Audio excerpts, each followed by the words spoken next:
नमस्कार दोस्तों, स्वागत है आप सभी का हमारे चैनल ओम भक्ति स्टोरी पर। दोस्तों, आज हम आपको सुनाएंगे राजकुमारी प्रभा की कहानी धोखा।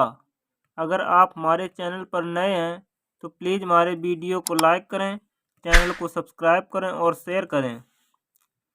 सीता कुंड में खिले हुए कमल बसंत के धीमे धीमे झोंकों से लहरा रहे थे और प्रातःकाल की मंद मंद सुनहरी किरणें उनसे मिल मिलकर मुस्कुराती थीं। राजकुमारी प्रभा कुंड के किनारे हरी हरी घास पर खड़ी सुंदर पक्षियों का कलरव सुन रही थीं।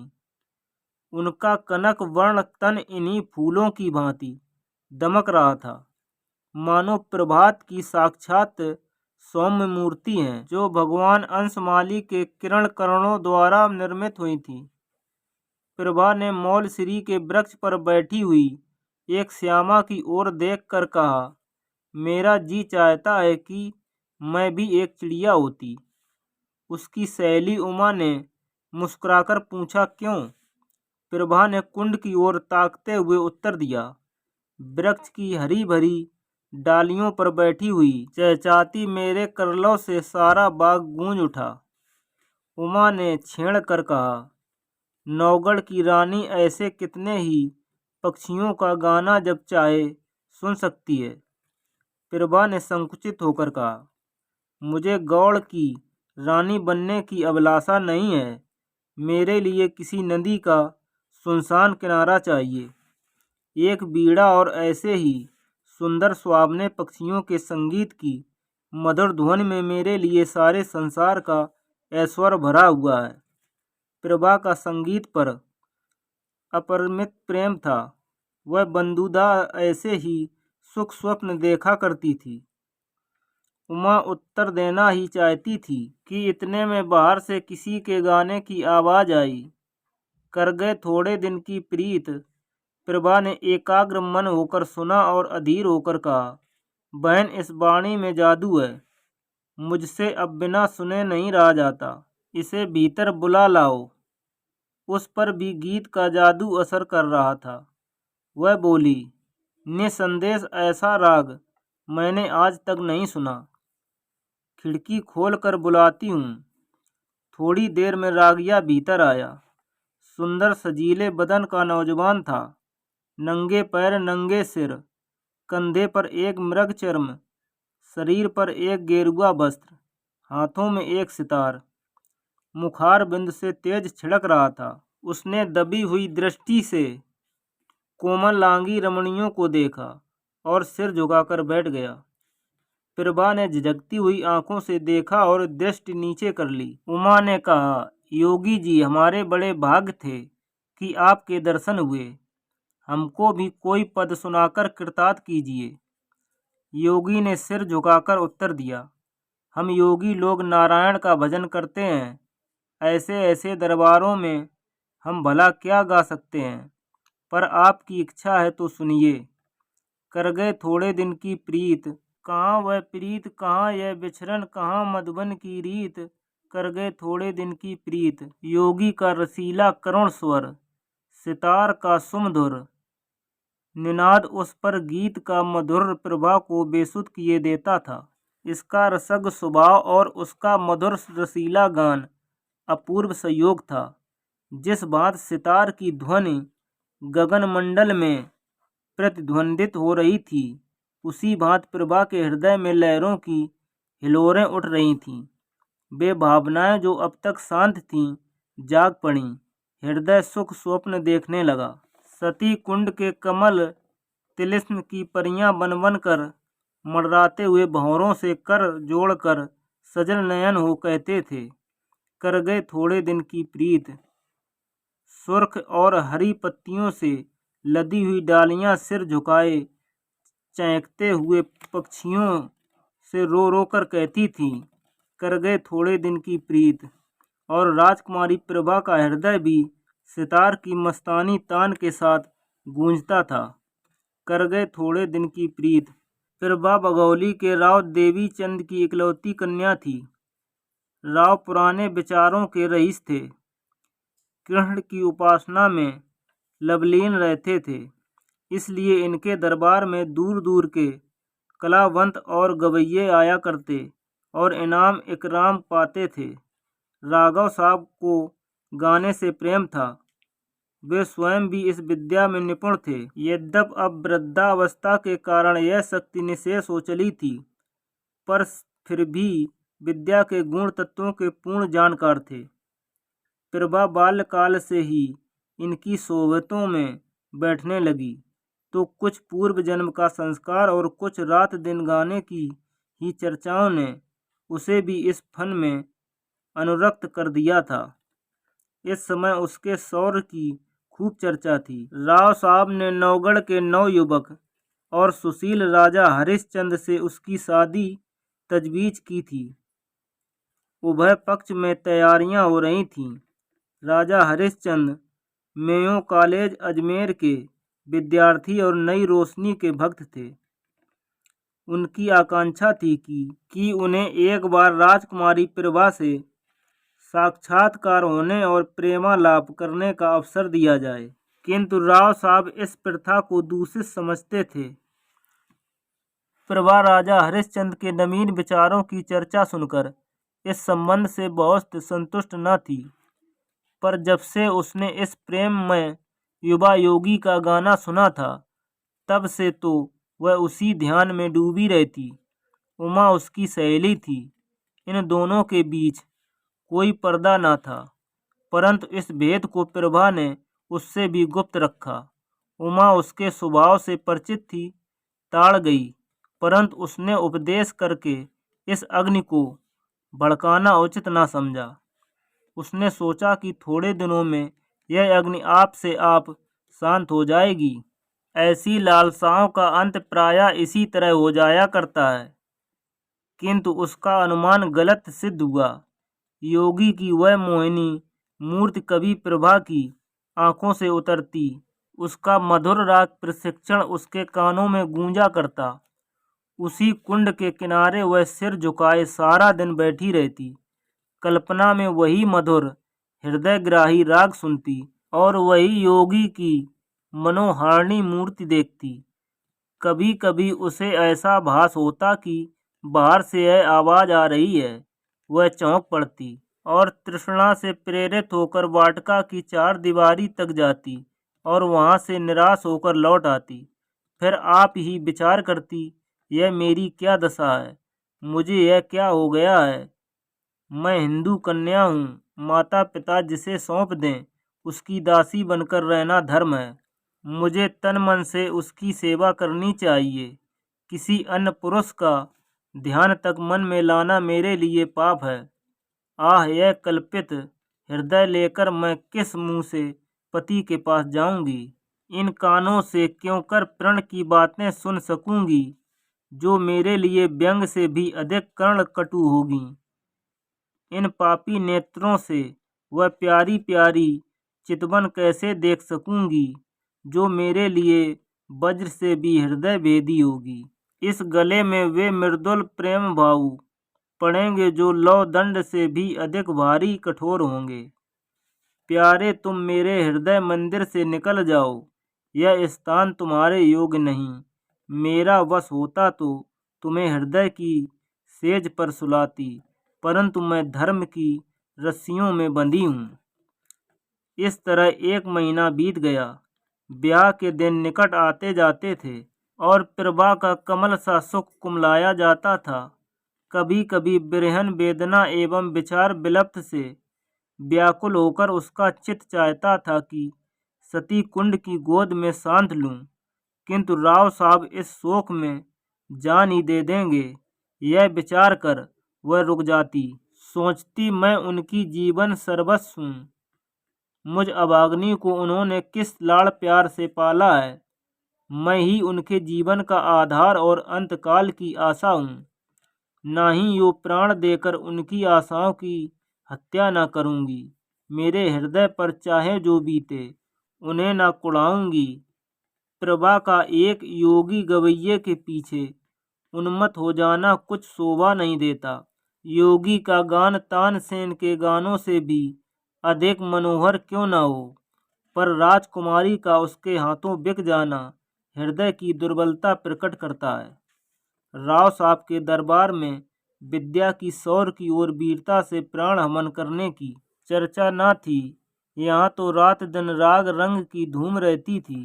प्रभा ने प्रारंभ से ही इसी जलवायु का सेवन किया था और उस पर इनका गाढ़ा रंग चढ़ गया था।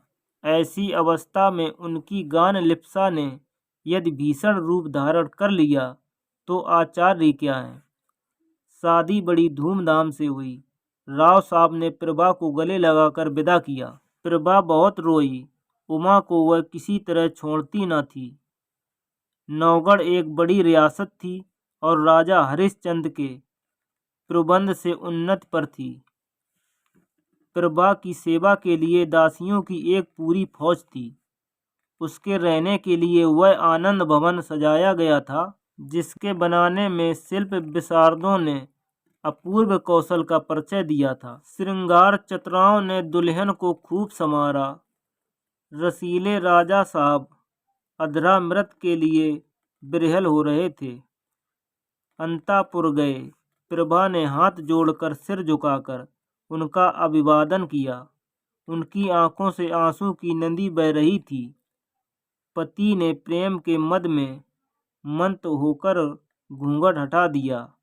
दीपक था पर बुझा हुआ, फूल था पर मुरझाया हुआ। दूसरे दिन से राजा साहब की यह दशा हुई कि भौरे की तरह प्रशिक्षण इस फूल पर मड़राया करते। न राजपाट की चिंता थी, न सैर और शिकार की परवाह। प्रभा की वाणी रसीला राग थी। उसकी चितवन सुख का सागर और उसका मुख चंद्र अमोद का सुहावना कुंज। बस प्रेम मद में राजा साहब बिल्कुल मतवाले हो गए थे। उन्हें क्या मालूम था कि दूध में मक्खी है।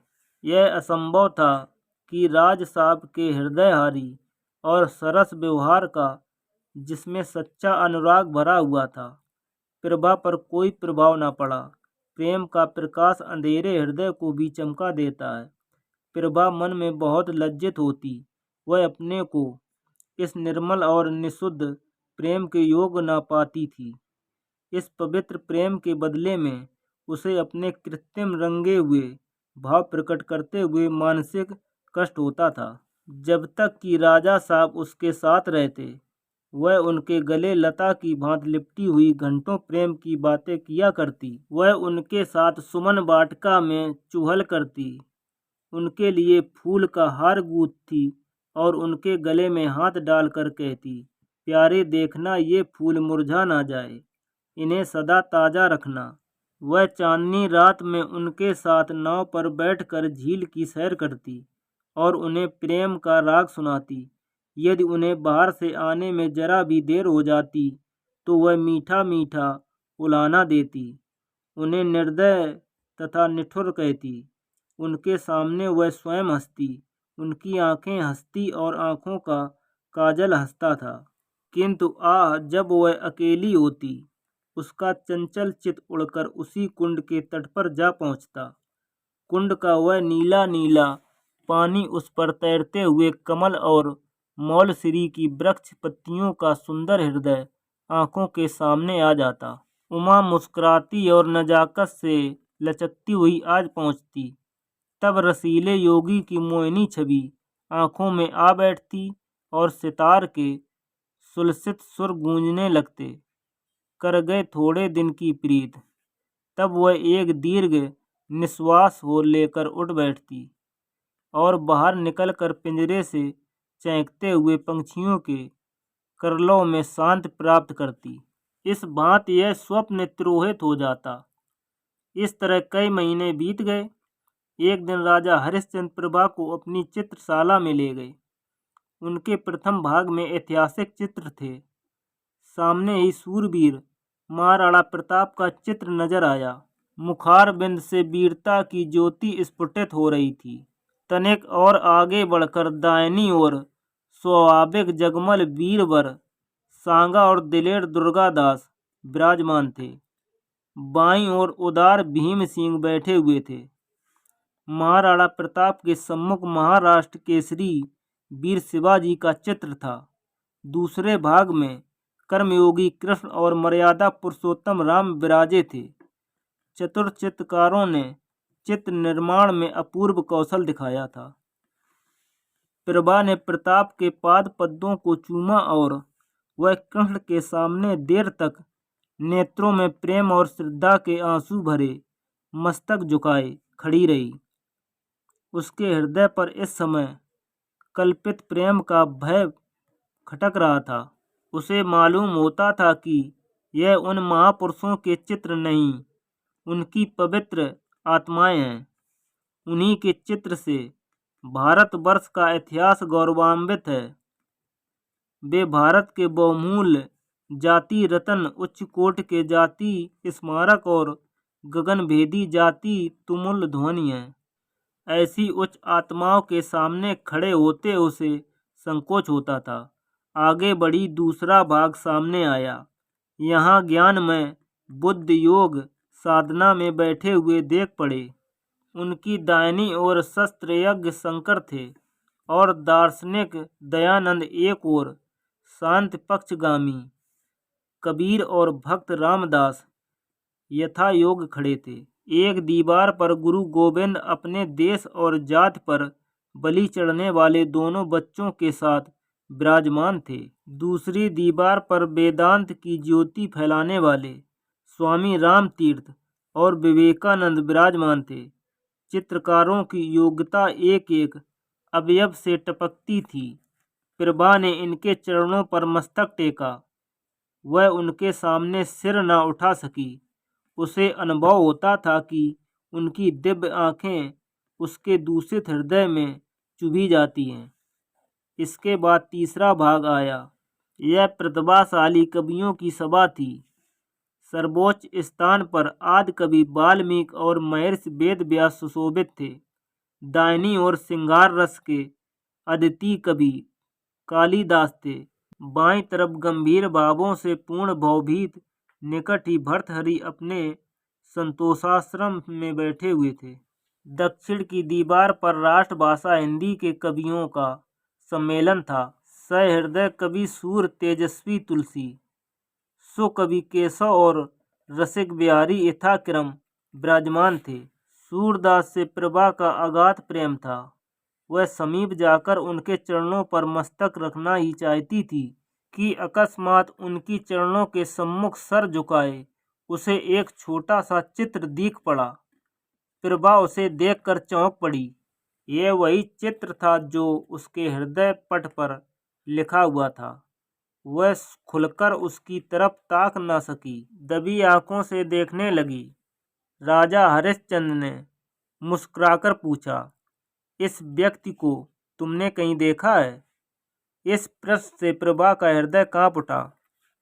जिस तरह मृग शावक व्याध के सामने व्याकुल होकर इधर उधर देखता है, उसी तरह प्रभा अपनी बड़ी बड़ी आंखों से दीवार की ओर ताकने लगी। सोचने लगी, क्या उत्तर दूं? इसको कहीं देखा है? उन्होंने यह प्रश्न मुझसे क्यों किया? कहीं ताड़ तो नहीं गए? हे नारायण, मेरी पत तुम्हारे हाथ है, क्यों कर इनकार करूं? मुंह पीला हो गया। सिर झुकाकर क्षीण स्वर से बोली, हाँ, ध्यान आता है कि कहीं देखा है। हरिश्चंद्र ने कहा, कहाँ देखा है? प्रभा के सिर में चक्कर सा आने लगा। बोली, शायद एक बार यह गाता हुआ मेरी वाटिका के सामने से जा रहा था। उमा ने बुलाकर इसका गाना सुना था। हरिश्चंद्र ने पूछा, कैसा गाना था? प्रभा के होश उड़ गए थे। सोचती थी, राजा के इन सवालों में जरूर कोई बात है। देखूं लाज रहती है या नहीं। बोली, उसका गाना ऐसा बुरा न था। हरिश्चंद्र ने मुस्कुराकर कहा, क्या गाता था? प्रभा ने सोचा, इस प्रश्न का उत्तर दे दूं तो बाकी क्या रहता है। उसे विश्वास हो गया कि आज कुशल नहीं है। वह छत की ओर निहारती हुई बोली, सूरदास का कोई पद था। हरिश्चंद्र ने कहा, यह तो नहीं, कर गए थोड़े दिन की प्रीत। प्रभा की आंखों के सामने अंधेरा छा गया। सिर घूमने लगा। वह खड़ी न रह सकी, बैठ गई और हताश होकर बोली, हाँ, यही पद था। फिर उसने कलेजा मजबूत करके पूछा, आपको कैसे मालूम हुआ? हरिश्चंद्र बोले, वह योगी मेरे यहाँ अक्सर आया जाया करता है, मुझे भी उसका गाना पसंद है। उसी ने मुझे यह हाल बताया था, किंतु वह तो कहता था कि राजकुमारी ने मेरे गानों को बहुत पसंद किया और पुनः आने के लिए आदेश किया। प्रभा को अब सच्चा क्रोध दिखाने का अवसर मिल गया। वह बिगड़ कर बोली, यह बिल्कुल झूठ है, मैंने उससे कुछ नहीं कहा। हरिश्चंद्र बोले, यह तो मैं पहले ही समझ गया था कि यह उन महाशय की चालाकी है। डींग मारना गवैये की आदत है, परंतु इसमें तो तुम्हें इनकार नहीं कि उसका गाना बुरा ना था। प्रभा बोली, ना अच्छी चीज को बुरा कौन कहेगा। हरिश्चंद्र ने पूछा, फिर सुनना चाहो तो उसे बुलवाऊं? सिर के बल दौड़ा आएगा, क्या उनके दर्शन फिर होंगे? इस आशा से प्रभा का मुखमंडल विकसित हो गया, परंतु इन कई महीनों की लगातार कोशिश से जिस बात को बुलाने में वह किंचित सफल हो चुकी थी, उसके सिर नवीन हो जाने का भय हुआ। बोली, इस समय गाना सुनने को मेरा जी नहीं चाहता। राजा ने कहा, यह मैं न मानूंगा कि तुम और गाना नहीं सुनना चाहती, मैं उसे अभी बुला लाता हूँ। यह कहकर राजा हरिश्चंद्र तीर की तरह कमरे से बाहर निकल गए। प्रभा उन्हें रोक न सकी, वह बड़ी चिंता में डूबी खड़ी थी। हृदय में खुशी और रंज की लहरें बारी बारी से उठती थीं। मुश्किल से 10 मिनट बीते होंगे कि उसे सितार के मस्ताने सुर के साथ योगी की रसीली तान सुनाई दी। कर गए थोड़े दिन की प्रीत, वही हृदयग्राही राग था, वही हृदय वेदी प्रभाव, वही मनोरता और वही सब कुछ जो मन को मोह लेता है। एक क्षण में योगी की मोहिनी मूरत दिखाई दी, वही मस्तानापन, वही मतवाले नेत्र, वही नैना अभिराम देवताओं का सा स्वरूप। मुखमंडल पर मंद मंद मुस्कान थी। प्रभा ने उसकी तरफ सहमी हुई आंखों से देखा। एकाएक उसका हृदय उछल पड़ा। उसकी आंखों के आगे से एक पर्दा हट सा गया। प्रेम विह्वल हो आंखों में आंसू भरे वह अपने पति के चरणों बिंदों पर गिर पड़ी और गदगद कंठ से बोली, प्यारे प्रीतम, राजा हरिश्चंद्र को आज सच्ची विजय प्राप्त हुई। उन्होंने प्रभा को उठाकर छाती से लगा लिया। दोनों आज एक प्राण हो गए। राजा हरिश्चंद्र ने कहा, जानती हो मैंने यह स्वांग क्यों रचा था? गाने का मुझे सदा से व्यसन है और सुना है तुम्हें भी इसका शौक है। तुम्हें अपना हृदय भेंट करने से प्रथम एक बार तुम्हारा दर्शन करना आवश्यक प्रतीत हुआ और उसके लिए सबसे सुगम उपाय यही सूझ पड़ा। प्रभा ने अनुराग से देख कर कहा, योगी बनकर तुमने जो कुछ पा लिया वह राजा रहकर कदापि ना पा सकते। अब तुम मेरे पति हो और प्रीतम भी हो, पर तुमने मुझे बड़ा धोखा दिया और मेरी आत्मा को कलंकित किया। इसका उत्तरदाता कौन होगा? तो दोस्तों, अगर आपको हमारी कहानी अच्छी लगी हो तो प्लीज़ हमारे वीडियो को लाइक करें, चैनल को सब्सक्राइब करें और कमेंट करें। धन्यवाद।